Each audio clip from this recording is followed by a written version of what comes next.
Donc voilà, je voulais juste dire un mot d'introduction pour remercier le professeur Frétinier de venir nous présenter son livre en version poche aux éditions Pluriel, qui donc est une histoire de la Sicile et qui a pour je ne sais pas, présentateur, pour contradicteur, pour conférencier complémentaire, invité Michele Canonica, qui est le président de la Società di Dante Alighieri. Alors, mon accent et ma prononciation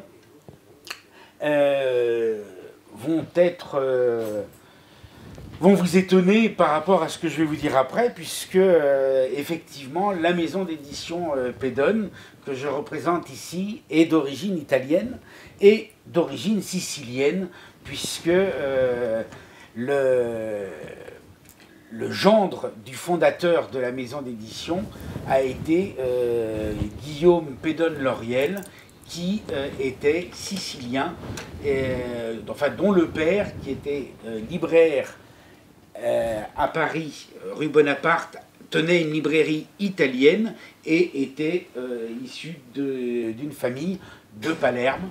Et effectivement, en Sicile, on rencontre beaucoup de Pédones, puisque le fondateur de la maison d'édition s'appelait Durand, ce qui est un nom très répandu en France, et je crois qu'on peut dire que Pédone est l'équivalent du Durand ou du Dupont en Sicile. Donc je voulais remercier de pouvoir nous donner quand même l'occasion de retisser l'histoire de la maison d'édition avec ses origines, puisque Auguste Pédone, qui a été donc le petit-fils du fondateur, a créé la spécialité de droit international de la maison d'édition, et donc par la suite il a transmis ça à une de ses filles, Madeleine, qui elle après l'a transmis à un de ses neveux, Denis, etc. Donc il y a toute une histoire et toute une lignée qui nous ramène vers la Sicile, et donc c'est avec plaisir qu'on va pouvoir vous écouter. Et puis donc je remercie la société Dante Alighieri de sa participation avec son filmage, et voilà, merci. Alors juste avant de passer la parole à Michele Canonica, moi c'est plutôt bien sûr moi qui vous remercie, Marc Pédone, pour cette troisième invitation. Alors c'est un peu standardien comme ambiance, c'est happy few, on n'est pas très nombreux, mais moi je suis quand même très content et ça ne change rien à l'implication. Et je remercie évidemment tous les gens qui ont fait l'effort de venir un soir, et ça me fait extrêmement plaisir. Mais je pense que on pourra faire un échange peut-être plus rapide que lorsqu'il y a plus de monde, voilà. Et en tous les cas, merci beaucoup de cette invitation. Et je cède la parole à c'est pas mon contradicteur, enfin j'espère, voilà, à mon présentateur, animateur et ami Michele Canonica. Je dois dire tout de suite, loin de moi l'idée de contredire l'esprit de ce livre, du moment que c'est un livre que j'ai beaucoup aimé dès ma première lecture, et que j'ai même présenté dans sa première version. Donc c'était très exactement en mars 2012, donc c'était il y a 6 ans, c'était au lycée italien de Paris. Et là, j'ai même retrouvé l'invitation que j'ai sous les yeux. Nous avions présenté cette première approche avec le livre de Jean-Yves Frétinier sous la forme d'un voyage en Sicile en compagnie de Jean-Yves Frétinier. Donc, cela voulait être une invitation non seulement à lire le livre, mais aussi à concevoir une passion pour cette région, pour cette île qui est tellement riche en histoire, qui a connu des périodes faisant référence à des civilisations très différentes, donc la période grecque bien sûr, la période romaine, et puis la conquête normande, et puis la période espagnole. Et c'est une région sur laquelle circulent beaucoup de préjugés. C'est vrai que c'est la région de la mafia, mais en même temps c'est la région où par exemple est né, c'est l'un des berceaux de la langue italienne avec la Toscane. C'est une région où les gens cultivés parlent un italien magnifique. Je me souviens de mon premier voyage en Sicile en 1966 très exactement. Je venais d'avoir mon permis de conduire. Alors avec des copains, moi ma ville d'origine c'est la ville de Turin, donc on a fait un long parcours, plus de 1000 kilomètres, et je me souviens, j'étais assez étonné de voir qu'au bord de la mer en Sicile, on connaissait bien sûr la langue italienne, mais à l'intérieur, tout le monde s'exprimait dans un patois qui était pour moi parfaitement incompréhensible. Disons qu'il y avait une sorte de colonisation touristique au bord de la mer. Et à l'intérieur, vous pouviez voir les dames habillées en noir qui portaient le deuil parce que les différents deuils se cumulaient. Et donc, il pouvait y avoir des femmes qui étaient en deuil pendant toute leur vie. C'était un univers, comment dire, passionnant et en même temps un peu angoissant.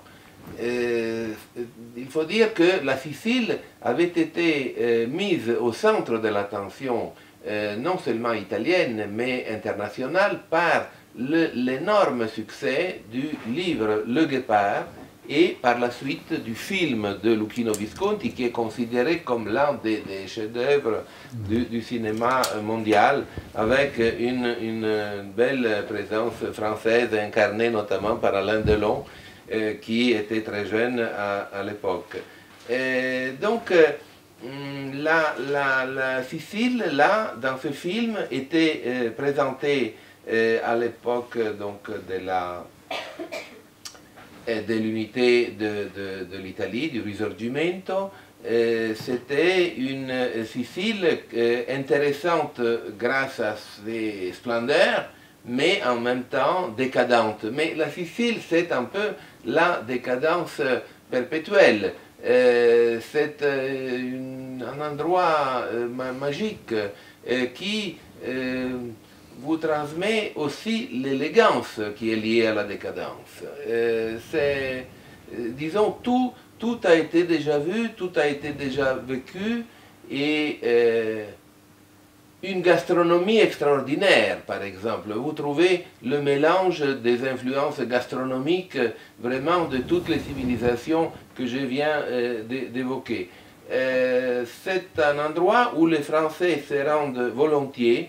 Notre association qui, là on a cité la Società Dante Alighieri, qui est de loin la plus grande association culturelle italienne avec plus de 500 comités dans tous les continents. Or, notre association parisienne a organisé plusieurs voyages en Sicile et on a toujours pu constater le grand intérêt de nos adhérents français, qui sont bien entendu l'énorme majorité de nos adhérents, donc l'énorme intérêt pour la Sicile. On a visité d'autres régions, mais la Sicile suscite toujours un intérêt extraordinaire, peut-être aussi grâce à sa diversité et à son mystère qui reste toujours un peu insaisissable. Mais Jean-Yves Frétinier donc, a étudié à fond l'histoire de la Sicile, nous a proposé ce livre dont la première édition était sorti justement en 2012. Là, c'est l'édition de poche qui va permettre donc une plus grande diffusion de ce magnifique bouquin. Merci pour ces paroles. J'espère effectivement que ça permettra de mieux faire connaître cette histoire. Alors, je me propose, avant d'échanger, de vous dire quelques mots sur, finalement, non pas l'histoire de la Sicile, puisque j'ai envie de dire ça, c'est dans le livre, mais plutôt sur les intentions qui m'ont guidé dans le choix de faire une histoire de la Sicile. J'avais envie, et l'éditeur m'avait déconseillé ce titre, peut-être à raison, d'écrire pour une histoire de la Sicile. C'est-à-dire un livre, entre guillemets, militant, puisqu'il s'agissait justement de faire une histoire de la Sicile, parce que la Sicile, Michele Canonica le rappelait, est une terre sur laquelle pèsent beaucoup de préjugés, ou plutôt moi ce que j'ai appelé dans l'avant-propos des filtres, qui en déforment la compréhension. Je ne vais pas tous les énumérer, mais en donner quelques-uns parce qu'il faut pouvoir s'en délivrer pour approcher l'histoire de la Sicile. Bon, le premier qui vient sans doute à l'esprit, c'est que c'est la terre de la mafia. Effectivement, la mafia étant quelque chose à la fois de très connu et de très mal connu, puisque pour bien des gens, et je dirais, il n'y a aucun mépris dans mon propos, c'est au fond Le Parrain, le film avec Al Pacino, avec tout le problème qu'on a un personnage qui est d'abord américain, qui cherche absolument à se sortir de cette gang mafieuse. Et bien s'il y a des épisodes en Sicile, et si l'orange, si vous faites attention à la trilogie, est le fil directeur, puisqu'à chaque moment important du film, c'est le fruit qui revient. Et évidemment, ce n'est pas par hasard, ça renvoie à la Sicile. Donc, si vous vous souvenez, le parrain, on lui tire dessus, il tombe dans un panier, enfin pas un panier, un bancarelle, là, un étal d'oranges, etc. Alors, terre de la mafia. Et si vous prenez le livre, ce que je vous conseille, vous allez voir que la mafia n'apparaît pas du tout dès les premières pages, un peu dans l'avant-propos bien sûr dont j'en parle, elle arrive au chapitre 17. Alors pourquoi je n'en parle pas avant ? Il y a peut-être là un choix malheureux, parce que justement la mafia ça marche, ça fait vendre. Mais la mafia, elle ne commence véritablement qu'avec l'unité italienne. Qu'il y ait des formes de proto-mafia, oui, mais la mafia sous sa forme moderne ne débute qu'avec l'unité italienne. Et elle est donc liée aussi à un cycle historique précis. Ce n'est donc pas quelque chose qui permettrait de caractériser le tempérament sicilien, et encore moins à caractériser son histoire. Autre filtre qui nous vient de la littérature et de très grands écrivains. Attention, hein, il n'y a pas du tout le petit historien qui cherche à prendre parti contre des grands historiens. J'entends des historiens, des écrivains italiens comme Tommaso di Lampedusa, dont tu parlais avec ce film Le Guépard. Le livre, pardon, et il y a le film. Et c'est intéressant parce que le livre est beaucoup plus ample chronologiquement. Je pense qu'ici beaucoup l'ont lu que le film. Le film est centré sur la période garibaldienne, alors que le livre se termine au début du XXe avec cette mort du prince dans une chambre d'hôtel. Bon, certes de luxe, mais qui est quand même une forme de décadence. Et on a trop tendance à réduire ce livre à tout changer pour que rien ne change, qui, je le dis, c'est le scoop de la soirée, est évidemment, il faut absolument, c'est une totale erreur par rapport à l'histoire de la Sicile, et surtout, Tommaso di Lampedusa ne dit pas ça, mais le fait dire au prince, c'est un vœu, tout changer pour que rien ne change, de manière à ce qu'on change de dynastie, on passe des Bourbons aux Savoie, mais nous, les Falconieri, nous, les princes, qu'on garde le pouvoir matériel, au moins il précise, jusqu'au petit-fils ou arrière-petit-fils. Après, c'est tellement lointain. Ça, c'est très important et très intéressant. C'est-à-dire que plusieurs ont retenu cette phrase, il faut que tout change pour que rien ne change, comme l'opinion de l'auteur du livre. Ça, c'est le souhait du prince qui est finalement un homme très élégant, mais en même temps un vieux réactionnaire, et donc qui est présenté sous une lumière qui n'est pas toujours positive. Mais ça, c'est important parce que justement, c'est une sorte de quiproquo qui existe chez la majorité du public. Tout à fait, qui est très souvent dit, tout changer pour que rien ne change. Alors, autre auteur qui a beaucoup fait, j'entends pour le public français, c'est Leonardo Sciascia. Moi, j'ai commencé, je ne sais plus qui me demandait dans le public d'où m'était venu cet amour pour la Sicile, c'est m'est venu lorsque un lointain DEA, sur Leonardo Sciascia. Leonardo Sciascia comme historien moraliste, un historien pour moi qui représente presque un historien qui serait propre à ceux du XVIIIe siècle, hein. C'est finalement un homme des Lumières, un illuministe, comme on dit en italien. Et Leonardo Sciascia, traduit, diffusé, il est en poche, à peu près, je crois, tous ses livres sont en poche, ou presque tous, a beaucoup fait aussi pour donner une image de la Sicile. Alors évidemment, Leonardo Sciascia, il la connaît bien mieux que moi, la Sicile, le sage de Racalmuto, il en connaît la langue, il en connaît toutes les finesses. Mais il a aussi une lecture. Cette lecture est quelquefois d'une pertinence extrême dans les détails, mais il y a aussi des choses, pardonnez-moi, mais qui font sourire l'historien. Lorsqu'il compare le débarquement des Byzantins et le débarquement des Alliés en 1943, il dit que c'est la même logique. Il s'est écoulé plusieurs siècles, pour ne pas dire presque un millénaire, et donc évidemment ce genre de télescopage historique complique, parce qu'on a l'impression que, et c'est le deuxième grand filtre, le premier c'est la terre de la mafia, le deuxième grand filtre, c'est une terre sur laquelle l'histoire ne laisserait pas finalement de traces. Si elle laisserait des traces magnifiques, les monuments. C'est cette idée d'ailleurs que le prince présente aux représentants de Cavour, à Chevalet. Il lui dit finalement les conquérants sont venus, ont laissé des beaux monuments, puis sont repartis, mais le substrat du peuple sicilien n'aurait pas bougé. Et on serait une terre, d'une certaine manière, qui aurait échappé à l'histoire. Or, véritablement, sans fausse modestie, si ce livre a un intérêt, c'est précisément d'aller contre cette idée. C'est pour ça que je voulais l'intituler « Pour une histoire de la Sicile », m'inscrivant d'ailleurs en ce sens-là dans ce qu'ont fait les historiens siciliens, entre autres, je pense à quelqu'un comme Giarizzo, depuis les années 60, 50, 60, 70, justement pour montrer que ce n'est pas une terre figée. Parce que s'il y a quelque chose de beau, elle serait figée, une sorte de terre, une histoire pétrifiée, parce que le soleil, le climat aurait pétrifié, et qu'il y aurait cette sorte de substrat qui aurait échappé. Or, la Sicile, elle n'est pas simplement géographiquement au cœur de la Méditerranée, disons de la Méditerranée occidentale, elle est au cœur, ou à la périphérie selon les moments, elle n'est pas toujours centrale dans l'histoire, mais de grandes civilisations. On peut les énumérer rapidement. Bon, je laisse de côté la préhistoire, même si mon histoire commence avec Homère, c'est tout de même pas mal d'entrer dans l'histoire avec Homère. Hein, bon, même si Homère, c'est toujours compliqué, c'est la géographie d'Homère, hein, mais on peut quand même identifier des lieux, ou du moins des lieux évoquent la terre de Sicile, la terre du soleil, la terre où paissent les bœufs du soleil, du dieu soleil, et en tous les cas, elle entre dans le patrimoine culturel de l'humanité avec Homère. C'est tout de même quelque chose de plus glorieux que de l'assimiler, par exemple, à la terre de la mafia. Ensuite, elle fait partie de la koiné grecque, de ce grand ensemble de civilisations de la Grèce.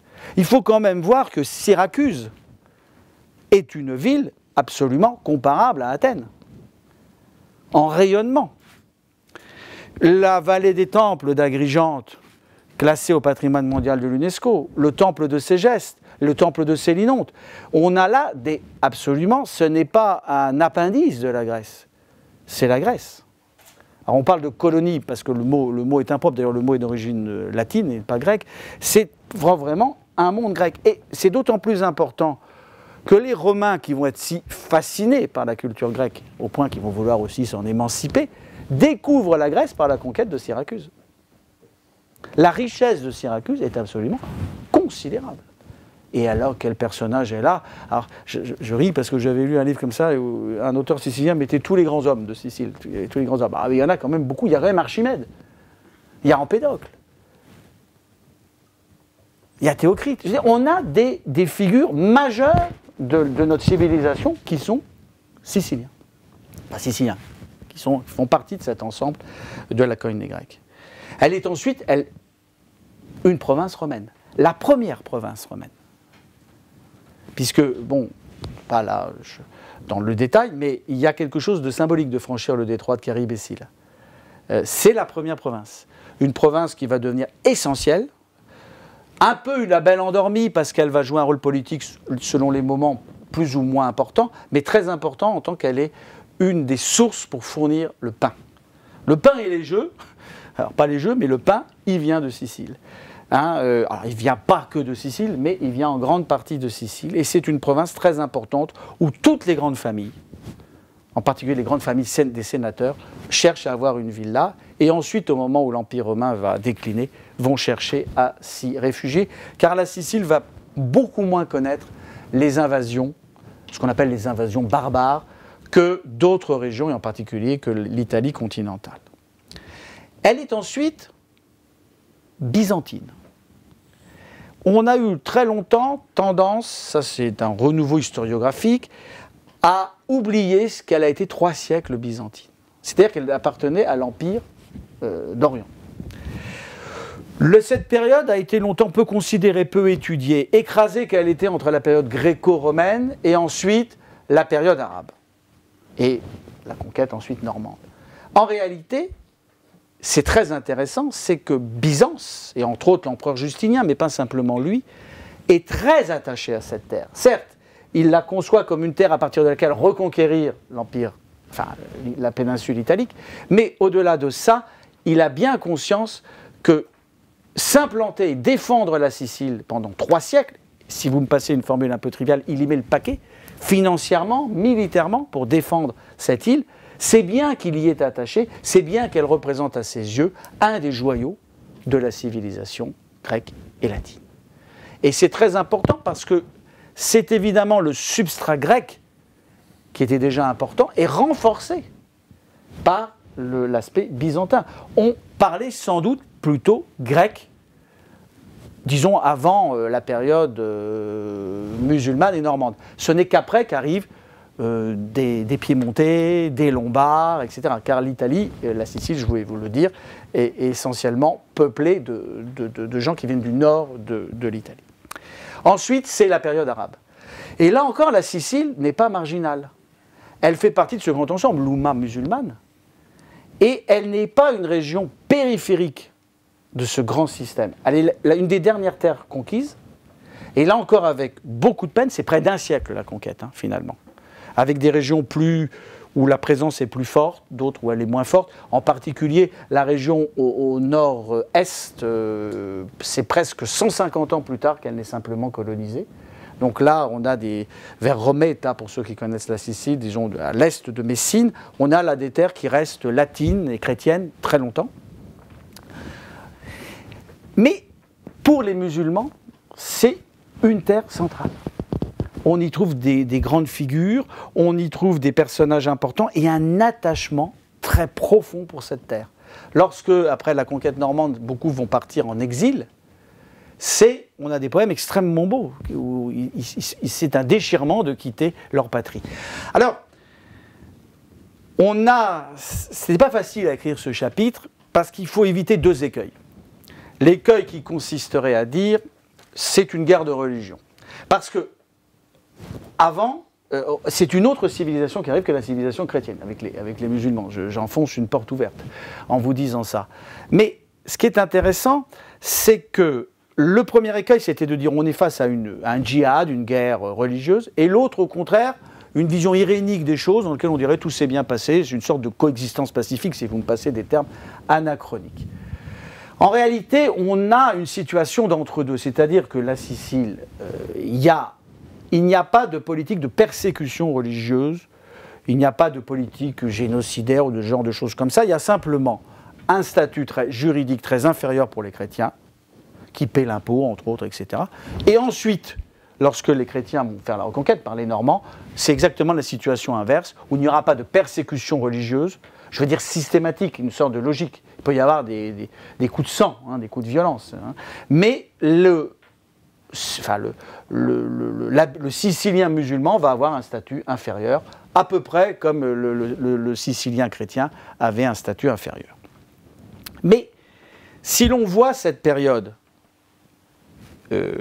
comment dirais-je, de la domination musulmane, et ensuite, on va y revenir, cette période brève, mais si importante pour la Sicile de la domination normande, et qu'on regarde ce qui se fait ailleurs en Europe, c'est quand même l'époque des croisades. Et on a là une terre où, sous la domination musulmane, la domination normande, et ensuite avec Frédéric II, personnage haut en couleur, si vous me passez la formule, qui donc est donc en gros du 8e, 9e jusqu'au milieu du XIIIe siècle, on a une période où coexistent les trois religions du livre. C'est pas toujours parfait, mais il y a une coexistence, au moins au niveau des élites. Et je crois que là, il y a quand même quelque chose d'assez unique. Michele le voyait sous un angle sympathique de la cuisine, mais c'est aussi, on pourrait le voir sous l'angle de la mode. On parlera de l'épisode des vêpres, mais sans doute que la femme qui est fouillée, ou violentée, voilà, était sans doute habillée à la mode musulmane. Les femmes siciliennes mettaient du henné. On a là, voilà, les filles étaient souvent élevées dans la religion musulmane, les garçons pouvaient être élevés dans la religion chrétienne. On avait un peu, ça me faisait penser comme dans ma Mayenne, où on envoyait les garçons à l'école publique et les filles à l'école privée. Hein, on a là une sorte de coexistence. Bon, je dis, n'ayons pas une vision trop irénique, tout n'était pas parfait, mais on n'est pas dans une logique de croisade, de guerre sainte. Alors, je disais, les Normands arrivent. Les Normands, c'est toute une épopée, c'est une épopée extraordinaire qui mériterait elle seule toute une conférence. Et c'est quelque chose de très important dans la mémoire sicilienne. Très important pour deux raisons. La première, c'est qu'avec le grand comte Roger et ses successeurs, la Sicile devient un royaume. Elle devient un royaume. Et ça, c'est quelque chose d'évidemment, elle est indépendante et elle est à la tête d'un État qui comprend aussi le sud de la péninsule, qui est un État comparable aux autres grandes puissances du moment, c'est-à-dire l'Angleterre, l'Aragon, la France, le Portugal. Donc on a là, évidemment, ce qui a été vu après coup comme une sorte d'âge d'or, que l'on retrouve dans le vocabulaire, que l'on retrouve, vous savez, dans les charrettes peintes, ou dans ça, vous le connaissez tous, ces grandes poupies, ces grandes poupées, sur lesquelles il y a un théâtre, avec tout un code, c'est une sorte de chanson de geste, où le bien est toujours, le chevalier blanc, le bien est toujours représenté par le Normand. Et il y a une sorte d'âge d'or, et moi j'ai même parlé avec des collègues, alors bon, évidemment, ils le disent aujourd'hui avec le sourire, mais où nous étions indépendants, il y avait une sorte de rayonnement de la Sicile. Ce rayonnement, il continue avec Frédéric II. Alors, certes, Frédéric II, le barycentre de son pouvoir et l'attachement affectif de son pouvoir est beaucoup plus vers les Pouilles actuelles qu'il n'est vers la Sicile. Mais il n'en demeure pas moins qu'il y a un lien entre ces deux régions et qu'il est ce prince allemand, à l'origine, Stauffen, mais par sa mère normand, et va être quand même une sorte d'astre incroyable, hein, et il va faire aussi de la Sicile et du sud de l'Italie, il va y avoir une sorte de moment magique autour de Frédéric II, même si la papauté, qui ne peut pas le voir, va faire courir les pires légendes possibles sur lui en faisant une sorte de Gilles de Ré terrible, l'antéchrist. Hein. Il est quand même excommunié 3 fois. Hein. 3 fois. Et ça n'a pas l'air de l'empêcher de continuer. Bon, il a des actes incroyables. On lui demande la conquête de Jérusalem. Il va faire un pariage, c'est-à-dire une entente avec le sultan sur place. Il dit on se partage les choses. On fait une sorte de coexistence pacifique. C'est le Jimmy Carter avant l'heure. Enfin, on a un personnage en couleur. Le château de Castelmonte, alors certes, il n'est pas en Sicile, mais on a une sorte de cénacle intellectuel. C'est un château qui ne sert que pour se réunir et discuter. Et évidemment, à la cour, on a des savants arabes, on a des savants juifs, on a des savants espagnols, on a des savants français. Bon, on a là véritablement quelque chose de très important.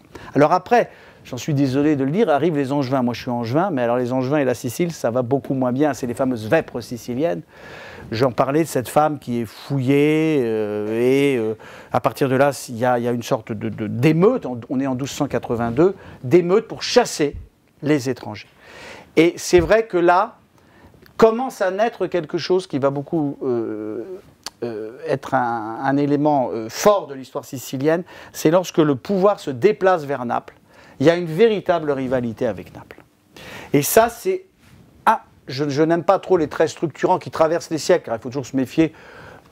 Les gens qui vous présentent une histoire comme ça sur 1000 ans, il y a des permanences, l'historien est toujours méfiant. Mais là, il y a quelque chose qui se crée indéniablement, et je dirais qu'il n'est peut-être pas encore pleinement atténué, je parle peut-être sous ton contrôle, même si tu es turinois, donc tu peux juger au-dessus des partis, où il y a cette tension Naples-Palerme, parce que c'est la rivalité entre les deux capitales. Il n'y a pas encore le royaume des deux Siciles, mais il y a cette rivalité. Et là, elle est particulièrement marquée au moment de la domination angevine, où les Angevins, très clairement, placent le centre du pouvoir à Naples, délaissant un peu la Sicile. Puis la Sicile entre par des jeux de succession dans le domaine aragonais, puis dans le domaine espagnol, pendant longtemps. Toute l'époque moderne, elle est espagnole. Alors, c'est vrai que là, elle est moins centrale qu'elle avait pu être au moment de la Grèce, au moment du monde musulman ou au moment des Normands. Ce qui ne veut pas dire qu'elle ne participe pas à l'histoire, qu'elle est la belle au bois dormant, comme le disait un historien. Elle est d'abord très importante du point de vue économique. Elle peut être importante à certains moments, par exemple au moment de la bataille de Lépante, elle joue un rôle absolument essentiel comme base arrière militaire. Donc elle joue un rôle, mais elle est tout de même la périphérie d'un empire mondial, hein, puisque sur le soleil ne se couchait pas, comme vous le savez, sur l'empire de Charles Quint. Charles Quint qui est le seul roi d'Espagne, empereur, à se rendre en Sicile. Donc ce qui prouve qu'elle est un peu délaissée. Ça veut dire qu'elle est délaissée et que le pouvoir passe dans les mains, c'est là le moment fort où il passe dans les mains de la noblesse sicilienne, qui, finalement, je vais un peu rapidement, et ça mériterait d'être affiné, tire par la rente de la production, entre autres, de blé et des richesses, à une rente suffisamment importante pour vivre sans moderniser l'île. Et là, l'île décroche un peu. Elle décroche par rapport à un basculement de l'économie qui se fait vers l'Atlantique, etc. Elle décroche indéniablement. Et c'est là où il y a une forme, peut-être pas d'arriération, le mot est un peu fort, mais je le répète, de décrochage par rapport à la modernité et politique et économique.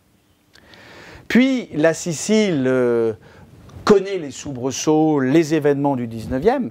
N'oublions pas quand même que le débarquement de Garibaldi, je vais vite, hein, mais je veux laisser la discussion se fait à Marsala, et que finalement tout ce mouvement de conquête de l'Italie du Sud se fait à partir de la Sicile. Et la Sicile est loin d'être à partir de l'unité italienne, est loin d'être l'endroit arriéré. Ça, c'est complètement, là encore, un filtre, une image fausse. C'est un laboratoire de la politique. C'est un laboratoire de la politique, pour le meilleur et pour le pire. C'est un véritable laboratoire. Je vais prendre 3 exemples simplement. Premier exemple, le plus grand mouvement paysan de ligue paysanne se fait en Sicile à la fin du 19e siècle, dans les années 1890, ce qu'on appelle le mouvement des fasci siciliani. Alors fasci, méfions-nous, parce qu'évidemment fasci, ça donnera fascisme, mais ça veut dire ligue, des ligues paysannes, au point que la Deuxième Internationale, à son congrès de Londres de 1896, prend comme question paysanne ce qui se passe en Sicile, les mouvements qui ont eu lieu en Sicile. Il y a des expériences de socialisme réformiste, par exemple à Catane, où il y a des municipalisations, du pain, de l'électricité, etc. Donc on n'est pas du tout une ville arriérée où il n'y aurait pas de politique, etc. Il y a la politique. Il y a beaucoup de politique. Il y a des villes, il y a des discussions, il y a des partis qui se forment, il y a une vraie sociabilité politique. Deuxième exemple, le rôle, on en parlait, joué par la mafia. Le rôle joué par la mafia, aussi comme agent électoral, et précisément ceux qui vont vouloir dénoncer cette collusion, ce rôle joué par la mafia. Troisième exemple, beaucoup plus récent, le parti au pouvoir, comme vous le savez, après 1945 en Sicile jusqu'au tremblement de terre de Manipulité, c'est la démocratie chrétienne. Une des grandes parties des voix de la démocratie chrétienne vient de la Sicile. Mais les choses, ça serait trop simple pour ceux qui connaissent les arcanes de la politique italienne. En Sicile, dominent la démocratie chrétienne, mais le courant minoritaire au niveau national. Et donc tout le jeu de tractation, de finesse, se fait aussi à partir de la logique sicilienne. Les grandes lois anti-mafia sont aussi le fait de députés, quelquefois démocrates chrétiens, ou aussi communistes. Je pense à Pio La Torre, qui l'a payé de sa vie. Il y a beaucoup aussi de cadavres exquis, c'est-à-dire de gens qui ont perdu courageusement le combat, et les Siciliens le premier, pour combattre la mafia, au péril de leur vie. Pio La Torre, il a été assassiné, et il y en a plein d'autres, des juges, bien sûr, vous le savez, les juges Falcone et Borsellino. C'est aussi les héros, parce que c'est les Siciliens, ce sont aussi les héros de cette île, donc c'est important parce que moi, je fais jamais, on m'a demandé des conférences sur la mafia, je dis toujours non. Je fais des conférences sur l'anti-mafia, toujours. Je ne veux pas faire de conférences sur la mafia, je fais des conférences sur l'anti-mafia parce que faire des conférences sur la mafia, c'est toujours le risque d'idéaliser, un peu involontairement bien sûr, ça, alors que si on prend le point de vue de l'anti-mafia et les premières expériences d'anti-mafia, expériences modernes, par exemple celle de Pio La Torre, j'y reviens, 82, il est assassiné, il fait une loi, il dit on ne peut jamais condamner la mafia parce qu'il n'y a jamais de preuves. Eh bien, comment on va faire? On va faire ce que font les Américains. On va dire, tiens, d'où vient cet argent, d'où vient cette voiture, d'où vient ce bien immobilier? Il n'y a pas de raison, on confisque. On attaque par le portefeuille. Vous savez, c'est comme Al Capone qui est tombé, je crois, pour un problème de fiscalité. Il n'y a rien de plus efficace, voilà, puisqu'on ne peut pas prouver les homicides, etc. Et vous voyez quand même que le combat contre la mafia a porté. Alors, il ne faudrait pas voir, faut ni voir le verre à moitié vide, ni le verre à moitié plein. Il y a eu un combat. Quand même, aujourd'hui, on n'est plus du tout dans cette idée de mythe de la mafia positive. Quelqu'un comme Totorina, mais c'est une bête. Donc n'imaginons pas, évidemment, quand c'est Al Pacino, un bel homme, enfin un bel homme, on n'aime pas, mais enfin, je veux dire, voilà, présentant bien. Totorina, c'est quasiment un analphabète. C'est quelqu'un qui torture, je ne veux pas gâcher la soirée, mais on a là des personnages totalement dieux. Donc je crois que là c'est important aussi l'image de la mafia. Il ne faut pas dire comme un grand politologue que la mafia est simplement bonne pour les cassates. La littérature, mais n'est pas bonne pour la politique. Elle a aussi un ferment de politique, elle a des choses négatives, elle a aussi des choses positives, comme des expériences. Le maire, Leo Luca Orlando, je crois qu'il est un personnage quand même très important, qui a beaucoup mobilisé la société civile italienne, sicilienne. Chaque école a pris un monument en charge pour revitaliser le centre de Palerme, mais vraiment pour ceux qui ne connaissent pas, ou pour ceux qui connaissent, je vous invite vraiment à retourner. Et finalement, ce livre, j'ai envie, bon, je l'ai dédié à mes parents à l'époque, mais si j'avais une autre dédicace à faire, c'est vraiment au peuple sicilien. Parce que c'est lui qui est en première ligne, finalement, dans ce combat face à la mafia qui continue malheureusement aussi d'exister, mais qui, je crois, recule. Et donc, je crois que c'est important de ne pas faire de la Sicile une terre à part. Oui, une terre qui a ses spécificités, sa grandeur et ses écarts, mais elle n'est pas à part de l'histoire. Pour une histoire de la Sicile, c'est vraiment l'objectif de ce livre. J'espère avoir été clair dans l'objectif, et puis je laisse maintenant place à la discussion, si vous voulez, à l'échange, plus simplement. Alors là, il faut vraiment remercier notre ami Frédinier, qui est vraiment l'un des meilleurs historiens français de l'Italie. Il s'est penché sur la Sicile, mais aussi sur d'autres sujets italiens, toujours avec autant de compétences. Là, c'est un éloge qui sort de mon cœur et de mon cerveau, et donc ce n'est pas uniquement par amitié que je dis cela. Il a parlé de la mafia fondamentalement née après l'unité politique de l'Italie. Ça, c'est un sujet très important, parce qu'il faut considérer que aussi l'émigration massive non seulement depuis la Sicile, mais depuis l'Italie du Sud, est née après l'unité. Ce qui veut dire que d'un côté, l'unité n'a pas été une réussite sur le plan économique. De l'autre côté, que la plupart des Italiens du Sud ont eu l'impression d'être annexés. Ça, c'est un point très délicat, mais fondamental. C'est-à-dire, ils ont perçu l'unité politique qui avait été souhaitée par de grands intellectuels méridionaux comme une opération fondamentalement coloniale. Et donc, alors, l'émigration d'un côté, la mafia. Mais la mafia représente une manière de, dans l'idée bien sûr fausse et absurde, mais dont il faut tenir compte, comme une manière de réagir contre un jeu qui est malhonnête. C'est-à-dire, comment peut-on être honnête avec des gens qui trichent?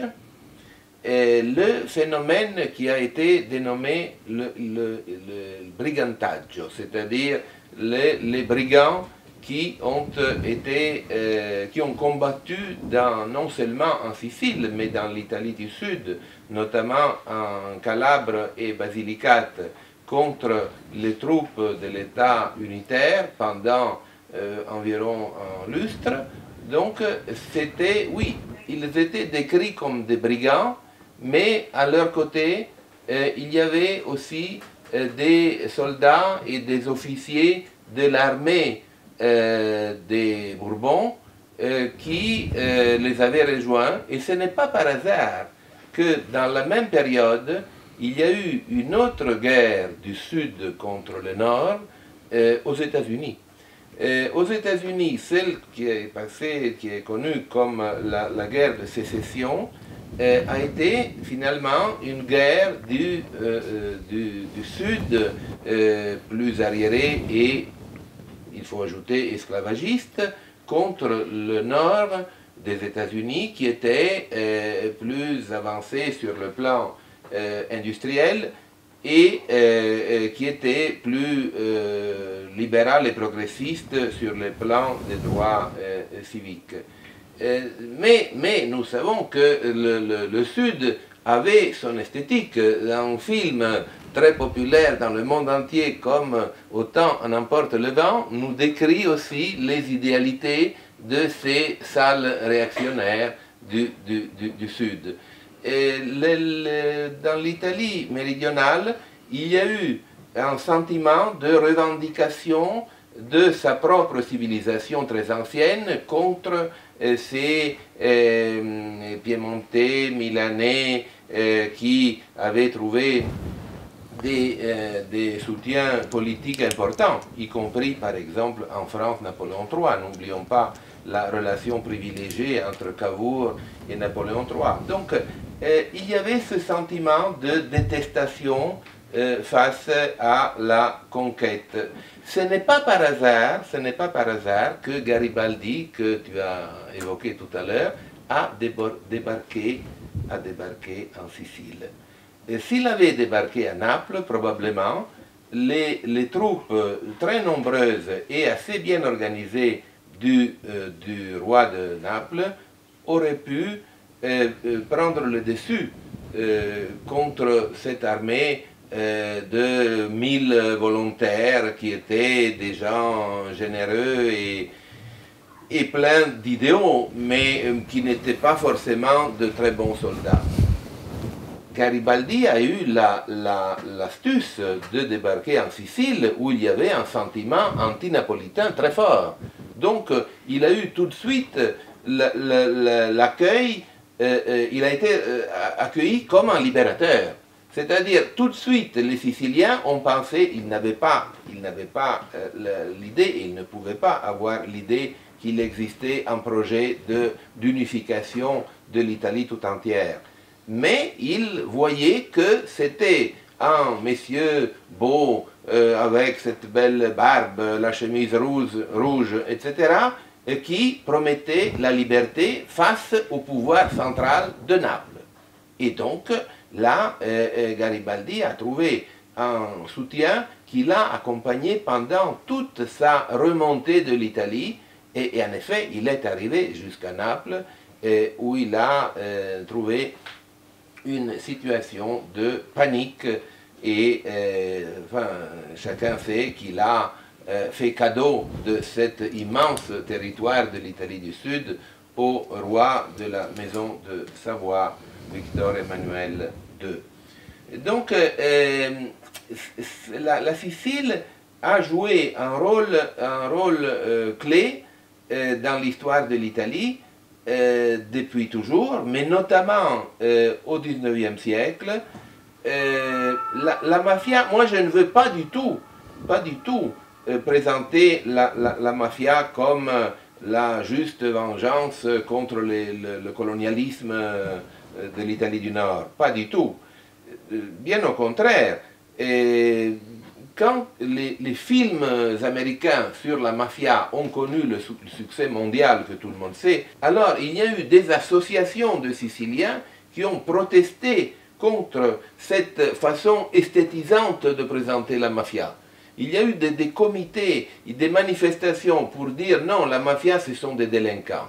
Et c'est vrai que dans ces films-là, on présentait la mafia souvent comme une sorte de lumière, d'élégance, de noblesse, de sens de l'honneur, n'est-ce pas? Donc, et tout cela, c'était bien pour vendre les billets d'entrée pour les films. À l'époque, il n'y avait pas les ordinateurs et on devait acheter son billet pour rentrer dans la salle.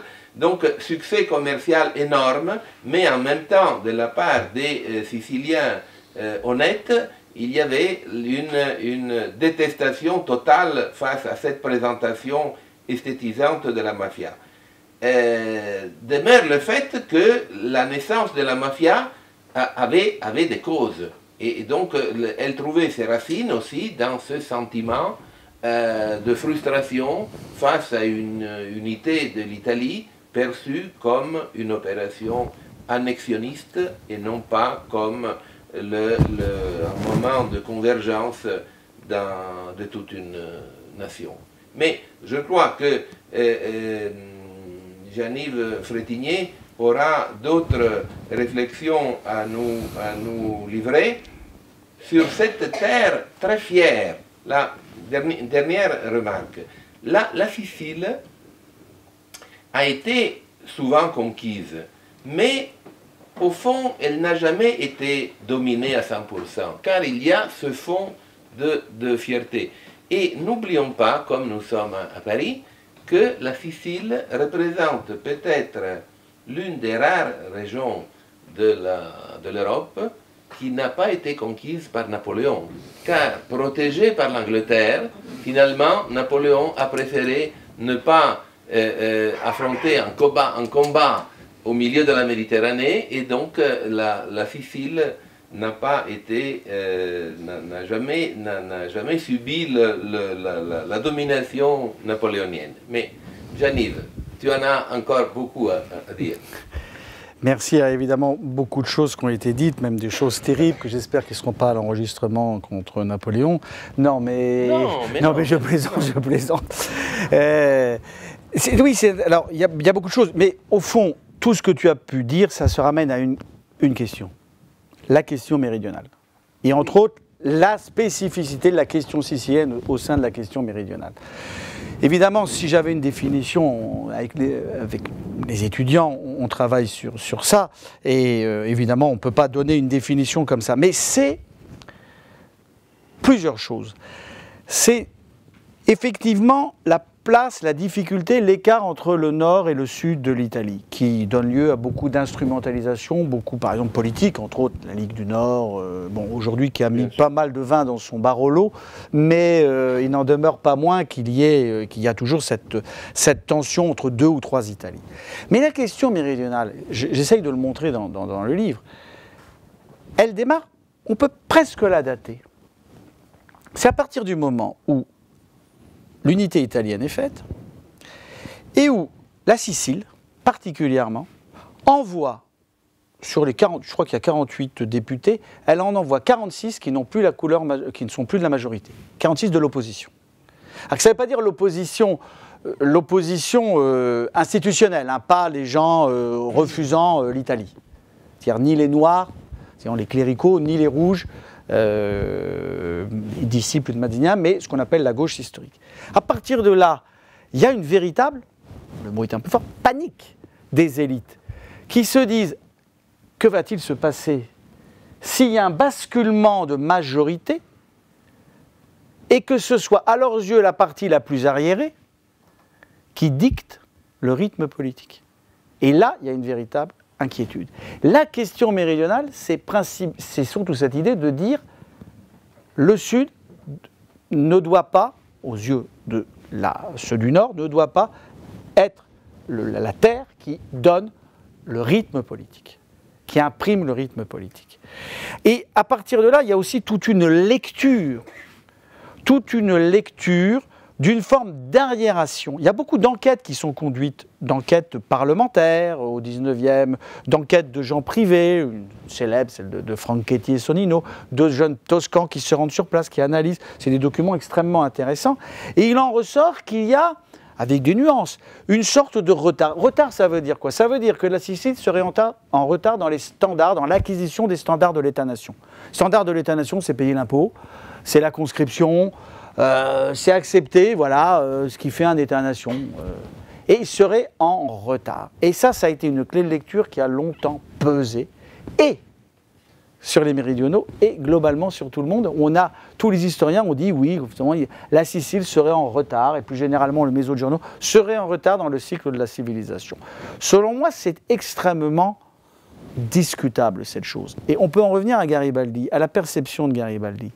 Garibaldi, d'un côté, est perçu, oui, comme le conquérant. Au moment du 150e anniversaire de sa mort, j'étais en Sicile et je lisais dans le Giornale di Sicilia de Palerme le courrier des lecteurs. Alors, il y en avait qui se déchaînaient contre Garibaldi. Garibaldi a violé toutes les femmes de Sicile, rentré dans les couvents avec ses troupes, enfin des troupes. Ou à l'inverse. Il violait les nonnes. Il violait les nonnes, oui. Et enfin, c'est cette légende qui est recoupée, qu'on retrouve en France dans la légende noire, dans la région de Dijon, où il a été important. C'est même quasiment du copier-coller. Et à l'inverse, un éloge, il a porté l'État-nation et les Siciliens l'ont accueilli et ont gonflé les 1000 qui sont devenus 2000, 3000, 4000 et on fait finalement qu'il n'y a pas d'Italie sans la Sicile. Et je crois que cette tension, elle reflète.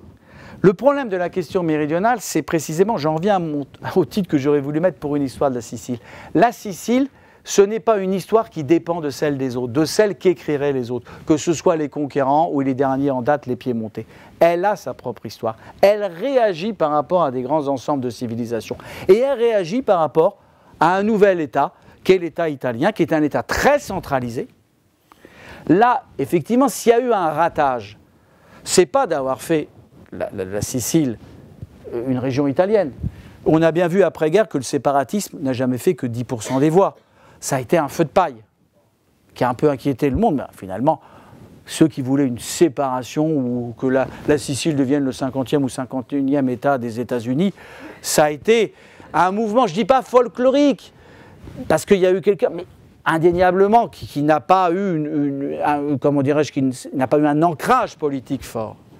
En revanche, là où il peut y avoir quelque chose d'intéressant, c'est qu'il y a eu la naissance d'un grand conseil qui est mort-né, l'idée d'une Italie fédérale avec une région qui aurait pu avoir sa propre, une forme de gestion. Il a fallu attendre bien plus tard, il a fallu attendre l'après-Seconde Guerre mondiale pour que la région sicilienne ait une forme d'autonomie relativement développée d'ailleurs, hein, puisque en gros, pour faire simple, la Sicile est à peu près autant autonome par rapport à l'État italien que l'État italien l'est par rapport à la construction européenne. Bon, alors certes, on pourrait dire, voilà. Donc, on a un système, mais c'est tardif.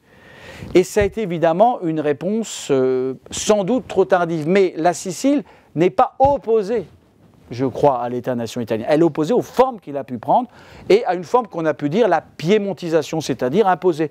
Et quelquefois, quand ça va mal en Sicile, que fait le Piémont? Il envoie ce qu'on appelle la cure de plomb, c'est-à-dire il envoie l'armée et on tire. La Sicile est quand même mise plusieurs fois en état de siège, surtout à la fin du 19e. Alors il n'y a pas vraiment le brigandage qui est surtout développé, comme tu l'as dit, dans le sud de l'Italie, mais dès qu'il y a un mouvement, on met un état de siège, et évidemment un état de siège, c'est une réponse très brutale. Là où une réponse plus politique, surtout dans un pays où il y a le génie de la politique. Hein.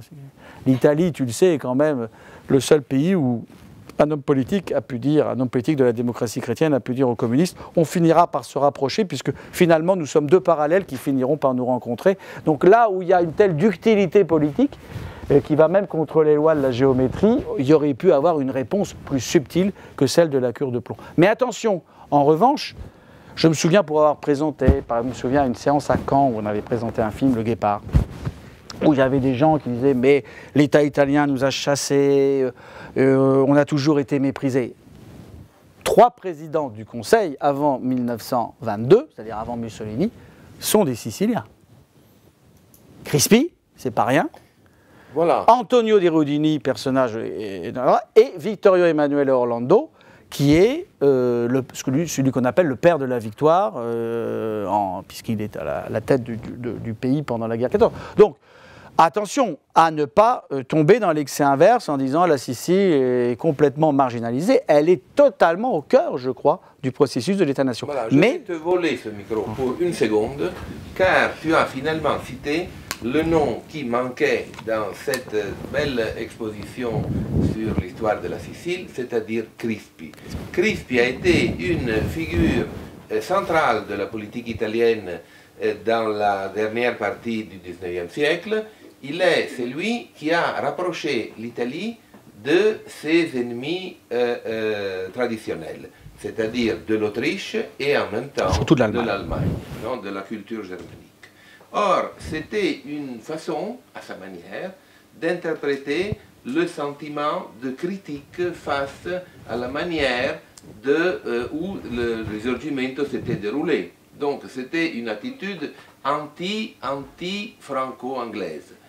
Et ce n'est pas par hasard qu'il a fallu plusieurs années pour que l'Italie retrouve ses alliés, c'est-à-dire au moment de la Première Guerre mondiale, l'Italie a été, comme chacun sait, l'allié de la France et de l'Angleterre. Mais cela a été le fruit d'un travail de déstructuration de l'attitude souhaitée par Crispi. Donc ce Sicilien, ce n'est pas un hasard s'il était un Sicilien. Il semble qu'il était un extraordinaire orateur et un homme d'un grand un homme supérieur, voilà, un homme supérieur, oui. Mais il était celui... N'oublions pas qu'il y a cette lignée de culture pro-allemande en Sicile, dont faisait partie Tomasi di Lampedusa et dont fait partie même l'actuel maire de Palerme, Leoluca Orlando. Qui est une tendance générale en Italie. Et Pirandello aussi, d'ailleurs. Bah, Pirandello, totalement. Oui, voilà, qui est peut-être... C'est ses études en Allemagne. Oui, absolument. Et pour une petite anecdote, reçu par le roi du Piémont, le roi d'Italie, qui se met à parler avec un de ses conseillers en piémontais, Crispi, très irrité, se met à lui répondre en sicilien. Alors le roi lui dit « mais je ne comprends rien, sire, vous n'avez qu'à parler italien ». Ça c'est Crispi, je veux dire... Oui, l'anecdote n'est pas renversante historiquement, mais elle prouve qu'on a un homme qui parle au roi. Donc, encore une fois, nous ne sommes pas votre colonie. Voilà, il y a cette idée. Par contre, c'est un homme du Risorgimento quand même. Il est très attaché à ça, et c'est vrai qu'il est très anti-français. C'est le moment de, ça je renvoie à l'autre livre, le moment de tension le plus fort entre la France et l'Italie au 19e, c'est au moment de Crispi. C'est aussi au moment de l'affaire Aigues-Mortes en France. Donc il y a un moment de tension. Il était indéniablement assez gallophobe et très tourné, tu l'as rappelé, vers l'Allemagne, comme une partie des élites siciliennes. Alors, la période anglaise, de domination anglaise, elle est intéressante parce que, là encore, la Sicile, c'est le mot de Sciascia, je crois il avait une formule, les clochers, les horloges se sont arrêtés en 1788, comme si la Sicile n'a pas connu. Alors, c'est vrai que la Sicile n'a pas connu proprement une occupation française, parce que concrètement, c'est une occupation. Mais elle a connu une occupation anglaise. Et je dirais même, si on rentre un peu dans le détail, Lord Bentham, je ne sais pas si je prononce bien, qui lui-même est plus avancé que le gouvernement anglais. Et donc elle a connu, là encore, elle n'échappe pas à une forme de modernisation, elle n'échappe pas à l'histoire, elle est en pleinement dans l'histoire, c'est-à-dire qu'elle connaît une forme de modernité politique, mais qui est celle anglaise, alors sans doute moins radicale à l'époque que n'est celle française, mais là encore, elle est indéniablement, elle n'est pas à l'écart. Le vent de la modernité dans ces années souffle.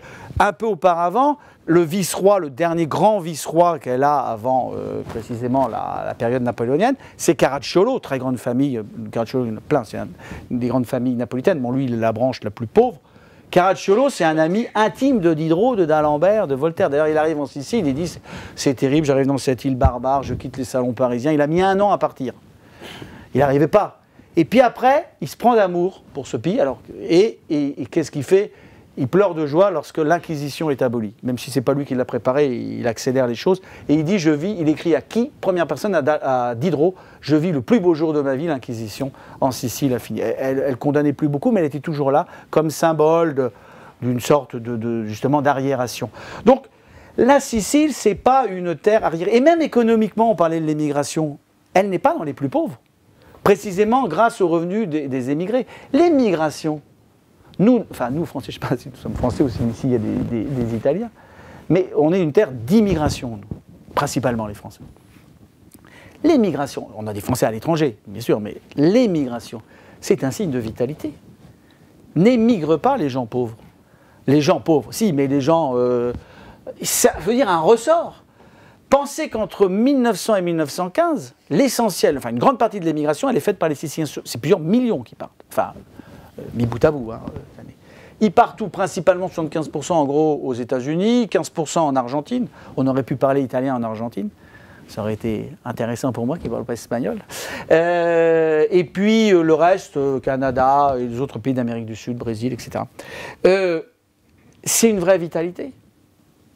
Parce qu'ils y vont là-bas, alors certes, ils font des boulots difficiles, mais ils envoient de l'argent, ils gardent toujours un lien un peu avec la mère patrie, même si, bon, ils vont plutôt apprendre l'anglais, etc., et perdre un peu la langue.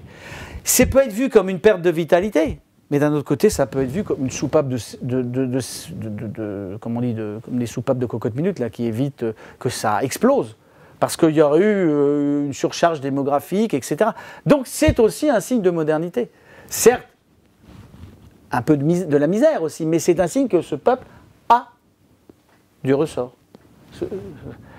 Votre lointain ancêtre, en 1830, c'est un ressort. Venir fonder une librairie, alors ils ne fondent pas tous des librairies, hein, il y en a qui travaillent de leurs mains, hein, essentiellement, mais voilà, c'est un signe, on travaille de ses mains, enfin je veux dire, qu'ils font un travail manuel.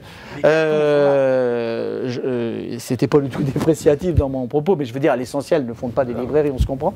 Mais c'est, là encore, un ressort. Et je crois vraiment qu'il faut se garder de cette image d'une terre complètement féodale, où il y aurait le grand propriétaire absent. Vous savez, cette espèce de vision des terres latifondières. Oui, il y en a, mais il n'y en a pas plus qu'ailleurs. Voilà, le grand propriétaire absent qui dépense son argent dans les casinos, ça existe, mais ce n'est pas la seule réalité. À Catane, on l'appelait la Milan du Sud, au 19e. Donc, voilà, je crois que ce qui est important dans l'histoire de la Sicile, c'est de voir vraiment qu'elle a une histoire et qu'elle participe. Alors, je ne veux pas dire qu'elle est toujours protagoniste de tous les moments. Ça serait mentir, au moment de l'Empire espagnol.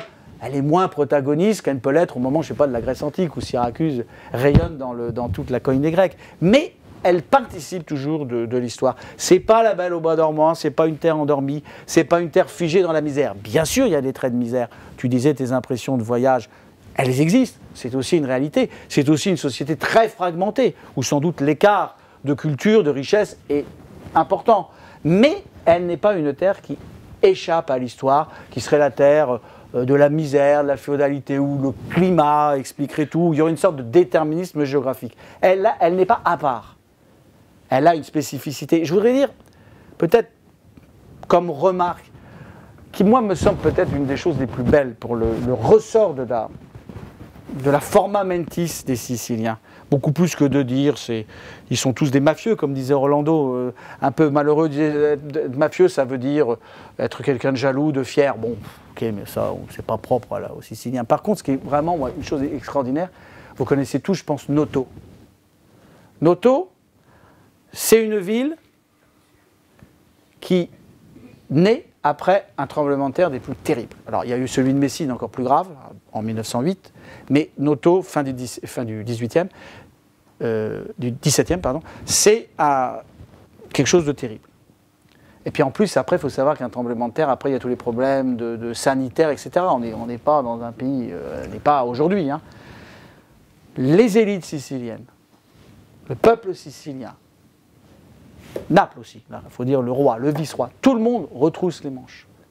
Et qu'est-ce qu'on fait? On reconstruit sur le même lieu un chef-d'œuvre de l'art baroque. Alors certes, l'art baroque plaît beaucoup aujourd'hui, quand Goethe y va, on s'en fout un peu, comme Montréal, c'est pas ça qui plaît. On va surtout, on parlait de Goethe, on va surtout pour voir les monuments antiques. Hein, c'est le mot de Goethe, on ne comprend rien à l'Antiquité si on n'a pas été en Sicile.